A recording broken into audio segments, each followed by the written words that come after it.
Hello, friends, and welcome to Take Two for this Wednesday, the 16th of March, 2022. I'm Jeannie. I'm so glad that you have decided to come along for the ride today.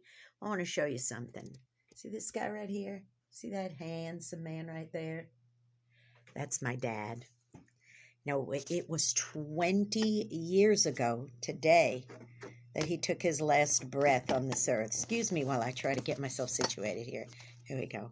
It was 20 years ago today, March the 16th, 2002, that he took his last breath on this earth, and our family would be changed forever because of it. That's a hard one, 20 years. Imagine that. Needless to say, the last few days, I've been pretty kind of melancholy and sad. I've shed tears every time I would look at a picture of him or I'd hear about anybody else dying. And just attended a funeral last week, as a matter of fact, of a friend's mom who passed away suddenly, which I shared with you about. Well, when these things happen, it is so easy to just get super sad about it. Now, I'm not saying that we shouldn't have grief in our lives, that we shouldn't remember our loved ones when they pass away. Of course, we want to do that. And my father, he was a keeper, let me tell you. And it seems to me that, just remembering that he only got to live on this earth as long as he did makes me kind of sad. But here's the thing that have really hit me like a bag of bricks today, and that was this. Instead of dwelling on the fact that it's the time now of the 20-year mark of his passing and to be super sad about it, thinking about his funeral and thinking about when he was sick and thinking about all the struggles and that he went through in the last years of his life with his health, instead of that, I'd much rather substitute, change out a happy memory every time I feel that starting to creep up on me. Every time I start thinking about him being sick, or every time I start thinking about him suffering, or thinking about the funeral, or thinking about the fact that it's the 20-year mark. No. I think I'm going to close my eyes, take a breath, and remember something happy. Remember something wonderful about my father. It's interesting because every time if it's like a milestone like this, like when he was gone 15 years or when he was gone, last year when it was like the 19-year mark, I might have put something on Facebook like remembering the anniversary of my father's passing or something like that.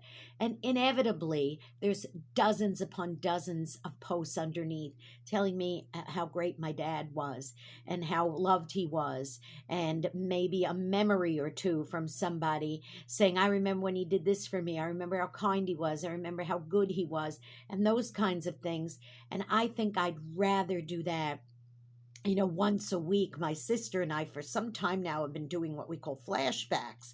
And what we'll do is once a week, we'll have a memory that we send each other by text, and it's warm and fuzzy. Usually it's something funny, something, a great memory. And oftentimes, more than others, it's involving memories of people who are now gone out of our lives, grandparents, parents, friends, of people who we know who have passed away.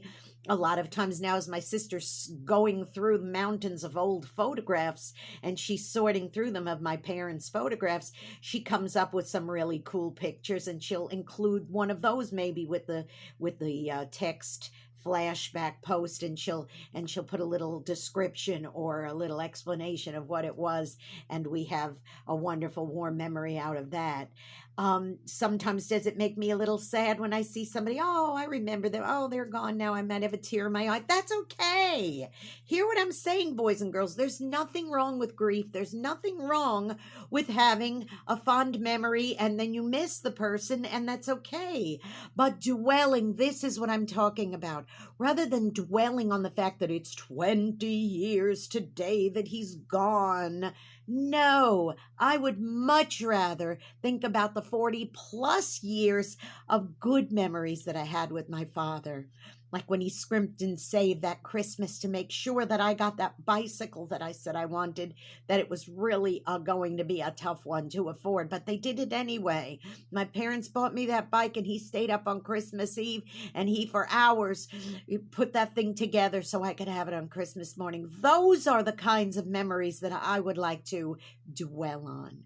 So that's what I'm going to do. So, Daddy, you know I miss you. You know it's been 20 years that we've not had you here. 18, 17 years, 16 or 17 years that my mother was a widow, and she got through it, and she managed through, probably missing my father desperately every day she was alone, of course. But that doesn't mean that we can't dwell on some happy and wonderful memories. And boys and girls, that on this 20-year mark of my dad's passing, that's what I'm going to choose to do. Now listen, go out and be a blessing to somebody today. You may end up being the only one who is. Do you know somebody who might be suffering or struggling with the loss of a loved one? I know I do. I think about my dear friend Adam and what he's going through right now. Everything is still fresh. His mom's only gone a little over a week now, and I'm sure that it's very, very hard, as they were quite close. So my heart goes out to you today. I'd like to be a blessing to you today through my words, okay? Also, don't forget, please, if you haven't done so already, subscribe to this YouTube channel, JeanneSigler. Hit the subscribe button, that notification bell. Every time I post another Take Two, you will be notified, okay? And also, please, tune in every Saturday on UltimateOldiesRadio.com. Tune into my program at 8 Central, 9 Eastern, AM and PM, Through the Eyes of a New York Woman. Lots of fun memories, lots of good, fuzzy, warm memories there too. And also you can hear it again on oldies700.com on Sundays at 4 Central, 5 Eastern. That's oldies700.com. And immediately following my program on Sundays on Oldies 700, you could hear On the Road with Chef Michael. All right, you be blessed. I love you. And Daddy, one more time. Let's just turn it around so you could see. I wish you'd known him. He was a great guy. And for those of you who did, take a moment and think about a warm, fuzzy, and happy memory with Frank Pereno. I love y'all. I'll see you next time. Bye-bye.